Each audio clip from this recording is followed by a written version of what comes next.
भोलि वैशाख 29 गतेदेखि दुईवटा कम्पनीहरूले सम्पूर्ण सर्वसाधारण लगानीकर्ताहरूले भर्न सक्ने व्यवस्था गर्दै आइपिओ निष्कासन गर्दैछ। यी दुई कम्पनीहरूले कुल 107 करोड रुपियाँ बराबरको आइपिओ निष्कासन गर्दैछन् भने 104% सम्मको लाभांश दिने पनि प्रतिज्ञा सहित आइपिओ आउँदैछ। यसर्थ आजको यो भिडियोमा हामीले भोलि वैशाख 29 गते आइपिओ निष्कासन गर्ने दुई कम्पनीहरू कुन कुन हुन्, कुन कम्पनीले कति किता निष्कासन गर्दैछ र कुन कम्पनीमा हामीले कति किता भर्ने पर्ने सम्भावना कति रहला, साथै यी कम्पनीहरूको वित्तीय अवस्था कस्तो रहेको छ, यी सम्पूर्ण कुराको बारेमा एकमुष्ट रूपमा जानकारी दिने प्रयास गर्नेछौँ। यसकारण तपाईहरू पनि नयाँ कम्पनीको आइपिओको पर्खाइमा हुनुहुन्छ भने यो भिडियो स्किप नगरी अन्तिमसम्म हेर्नुहोला। साथै आइपिओ एफपिओ शेयर मार्केट सम्बन्धी सम्पूर्ण जानकारीहरू सबैभन्दा अगाडि एकै ठाउँमा हेर्न र सुन्नको लागि हाम्रो च्यानललाई सब्स्क्राइब गरी हामीसँग जोडिनुहोला। यस्तै फेसबुक पेज र टिकटकमा हेर्दै हुनुहुन्छ भने फलो गर्न नभुल्नुहोला। अब भने ढिला नगर लागौ विषयवस्तुतर्फ नै। पहिलो कम्पनी भने म्युचुअल फन्ड आइपिओ रहेको छ। Reliable capital investment and merchant banking लिमिटेडद्वारा सञ्चालित रिलायबल समृद्धि योजना 2 नामकको म्युचुअल फन्ड आइपिओ भोलि वैशाख 29 गतेदेखि निष्कासन गर्दैछ र यही कम्पनीले करिब 104% सम्म लाभांश दिने प्रतिज्ञा सहित आइपिओ निष्कासन गर्दैछ। यस क्यापिटलले प्रति इकाइ 10 रुपियाँ अंकित मूल्यका दरले 1 अर्ब रुपियाँ बराबरको अर्थात 1 करोड रुपियाँ बराबरको 10 करोड किता म्युचुअल फन्ड आइपिओ निष्कासन गर्दैछ। रिलायबल म्युचुअल फन्ड अन्तर्गत सञ्चालन हुने सो योजना भने 10 वर्षको बन्धमुखी प्रकृतिको योजना रहेको छ।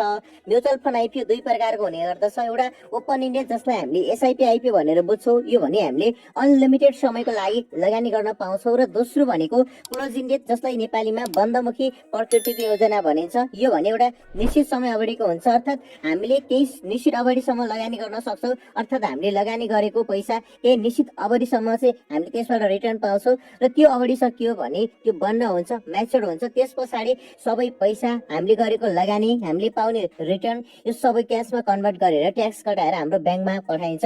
र यो म्युचुअल फन्ड आइपिओ पनि दोस्रो प्रकृतिको अर्थात् बन्धमुखी खालको रहेको छ। र यसमा हामीले अहिले लगानी गर्यौँ भने अबको 10 वर्षसम्म हामीले प्रत्येक वर्ष लाभांश पाउनेछौँ र 10 वर्ष पछाडि हामीले गरेको लगानी प्लस हामीले पाउने रिटर्न सबै क्याशमा कन्भर्ट गरेर हाम्रो ब्याङ्क खातामा पठाइनेछ। र बिचमै हामीले बेच्न खोजेको खण्डमा पनि अरू कम्पनीको सेयर बेचे जसरी बेच्न सक्नेछौँ र दोस्रो बजारदेखि किन्न पनि पाइनेछ। तर एसआइपी आइपिओ अर्थात् ओपन इन्डेड म्युचुअल फन्ड भने दोस्रो बजारमा किनबेच गर्न मिल्दैन। निष्कासन गरिने कुल 10 करोड किताको 15% अर्थात् 1 करोड 50 लाख किता मध्ये 14%ले हुन आउने 1 करोड 40 लाख किता कोष प्रवर्धक company reliable Nepal life insurance company लिमिटेडलाई र 1%ले हुन आउने 10 लाख किता भने योजना व्यवस्थापकलाई सुरक्षित गरिएको छ। र बाँकी रहेको 8 करोड 50 लाख किता भने सर्वसाधारण लगानीकर्ताहरूले भर्न सक्ने व्यवस्था गर्दै भोलि वैशाख 29 गतेदेखि यो कम्पनीले आइपिओ निष्कासन गर्दैछ। यस कम्पनीले निष्कासन गर्ने म्युचुअल फन्ड आइपिओमा हामीले कम्तीमा 100 किता र बढीमा 1 करोड कितासम्म भर्न सक्ने व्यवस्था भने गरेको छ। म्युचुअल फन्डमा तपाईहरूले जति भर्यो त्यति नै पर्ने चान्स पनि हुन्छ। यसर्थ तपाईहरूले यसमा जति नै भर्दा पनि पर्ने भन्ने सम्भावना रहनेछ। फन्डको इकाइमा लगानीकर्ताहरूले भोलि वैशाख 29 गतेदेखि जेठ 1 गतेसम्म आवेदन दिन सक्ने व्यवस्था गरेको छ।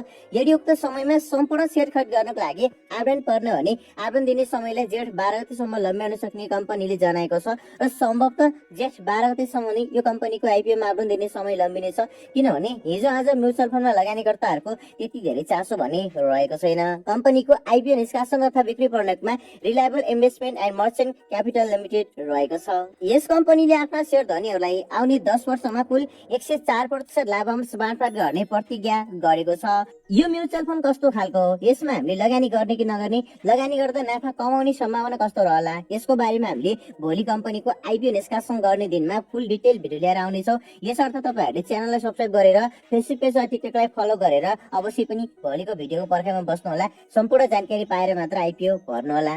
दोस्रो company snow river company limited रहेको छ। यस कम्पनीको सम्पूर्ण डिटेल तलको भिडियोमा रहेको छ।